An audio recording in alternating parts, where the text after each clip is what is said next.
Asyasi mana? Oke, sebelum kita masuk ke bab baru di klasifikasi tahun itu, kita recall materi sedikit dulu ke pertemuan di minggu kemarin bersama Mas Indah. Itu mempelajari tentang apa? Biologi dan biologi sama metode ilmiah. Ada yang masih ingat 5 langkah menentukan metode ilmiah? Menentukan dan merumuskan masalah, mengumpulkan data atau observasi. Yang ketiga, nah, hipotesis. Ada yang masih ingat itu apa? Dugaan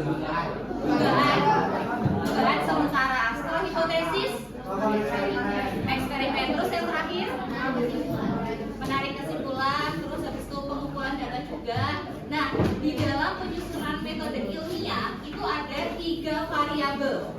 Variabel bebas, variabel kontrol, variabel terikat. Variabel bebas, variabel kontrol, dan variabel terikat. Variabel bebas dulu itu yang kayak gimana? Lawannya berbeda-beda. Variabel terikat hasil dari variabel bebas. Kalau variabel kontrol, kalau judul penelitiannya itu adalah pengaruh pupuk kimia VOC terhadap faktor tinggi tanaman jagung atau zeamais. Apa variabel bebasnya? Apa variabel bebasnya? Oh ya, pengaruh pupuk kimia VOC itu masuk ke dalam variabel bebas. Terus variabel terikatnya? Tinggi tanaman jagung zeamais itu variabel terikat. Kalau variabel kontrolnya berarti gimana? jenis jagungnya. Jenis jagung. Kemudian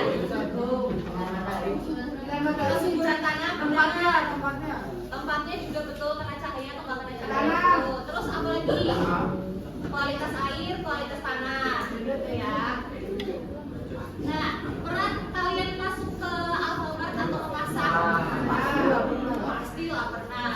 Di sana kalian tuh pasti menemukan rak-rak yang udah disusun rapi berdasarkan jenis mereknya atau enggak golongan makanannya, ya kan? Kemarin sama aja didatakan. Gak mungkin kan ada roti-rotian dimasukin ke dalam freezer sama nugget. Pernah lihat gak? Kalau dibuka sendiri mungkin iya, cuma kalau di supermarket dan pasar itu gak mungkin ya. Nah, biasanya pengelompokan atau klasifikasi kayak gitu itu akan mempermudah kita untuk mengetahui sesuatu. Nih, contohnya di supermarket itu ada jual minuman, makanan ringan, produk perawatan, skincare, sama makanan pokok. Kita ambil contoh di bagian minuman.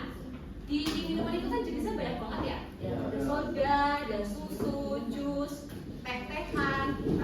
Kita ambil contoh di minuman yang bersoda. Apa aja minuman bersoda? Mereknya? Sprite, Coca-Cola, Pepsi, nah, itu tuh dibagi mereknya. Ada merek A, misalkan Coca-Cola, merek B itu Fanta, dan merek C itu Sprite. Nah, terus kita ambil merek B yang Fanta. Fanta rasanya ada apa aja? Strawberry, banyak banget kan? Berarti persamaan dan juga perbedaan. Coba nih, persamaannya apa? Dari keempat foto ini, hewan yang pertama harimau. Terus terus yang kedua macan tutul ya, soalnya yang bawah ini macan tutul ya, dia beda sama cita dilihat dari bentuk mukanya biasanya. Terus ada nah, coba sebutkan persamaan dari keempat hewan ini. Empat kaki. Terus punya bulu dia. Mamalia belum. Karnivora. Karena kayak gini dia. Apa lagi? Apa? Cakar ya. Terus bilangan ya, famili yang klasifikasikan makhluk hidup berdasarkan morfologi, anatomi, dan biokimia. Morfologi itu apa?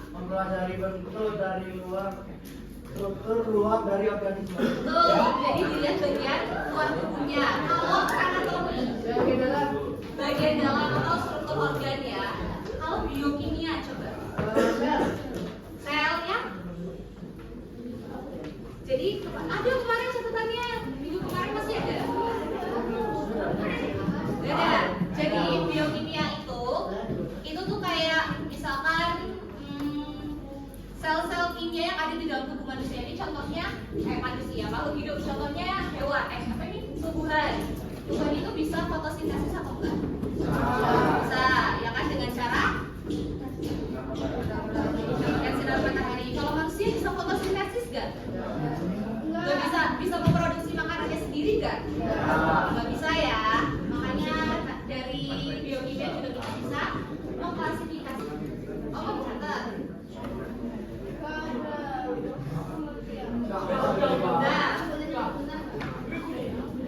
Nah, terus kalau kita belajar tentang klasifikasi, ada tujuan-tujuan yang akan kita capai juga. Yang pertama apa? Mengelompokkan makhluk hidup berdasarkan persamaan dan ciri-ciri. Apa ini samanya? Sama-samanya? Satu. Sayapnya? Ada berapa sayapnya? Terus?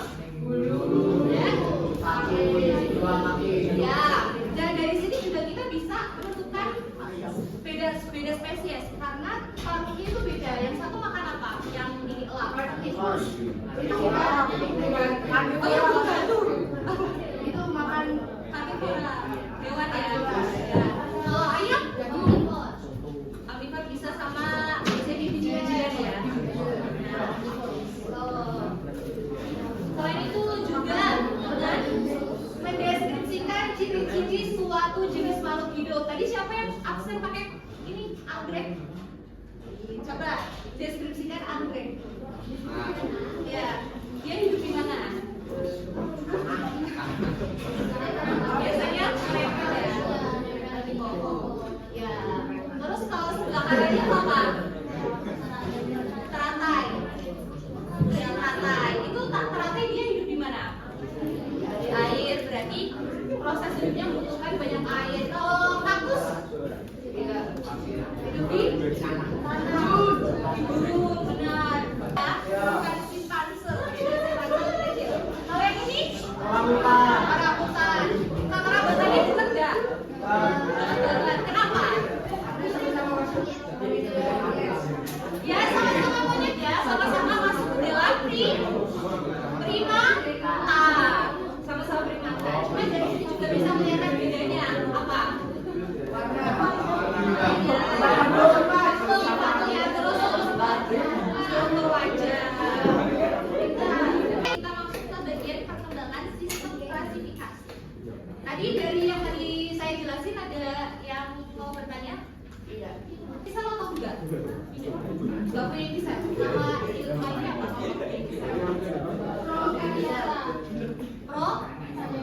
Prokariota atau prokariot ya? Prokariota, prokariotik itu sama aja. Kalau nggak ada intisel itu pasti dia cuma bersel satu atau uniseluler dan strukturnya itu sederhana. Kalau yang protista itu dia punya intisel. Kalau kalian udah hafalin ini nanti kalian tinggal tulis kembalikan ini aja. Kayak gitu. Ada 5 kingdom, ada satu tambahan kingdom yaitu fungi. Padahal di sebelumnya fungi itu masuk ke dalam plante. Terus kenapa di penelitian Whittaker ini dipisahkan? Karena tadi di awal kita udah bahas ya, jadi fungi atau jamur itu tidak memiliki kloroplas, dan tidak memiliki klorofil. Terus klorofil itu ada di mana biasanya?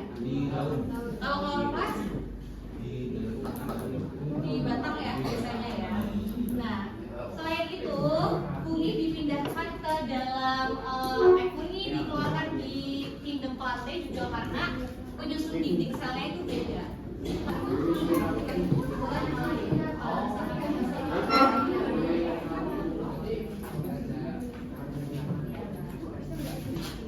yang kingdom. Ya, kalau contohnya mau kingdom berarti yang autotrof itu kingdom plante. Penyusunan yang memiliki klorofil. Kalau itu berarti animalia. Ini. Oh, kasih.